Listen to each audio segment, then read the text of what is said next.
નમસ્કાર, voice of Mahisagar news channel પર આપનું હાર્દિક સ્વાગત છે.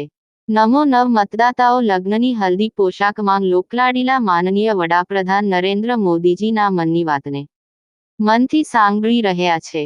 આજે નાની સરસણમાં મોદીજીના લોકપ્રિય કાર્યક્રમને નાની સરસણ ભાજપના બૂથ પ્રમુખ હર્ષદ પટેલના નેતૃત્વમાં વી ચેનલ પર માનનીય વડાપ્રધાન શ્રીનો મટકી બાત દ્વારા ગ્રામના અગ્રણીઓએ માર્ગદર્શન મેળવ્યું હતું. શ્રી મનહરભાઈ પંચાલે શ્રોતાઓને અભિનંદન આપ્યા હતા. Bureau report, voice of Mahisagar news.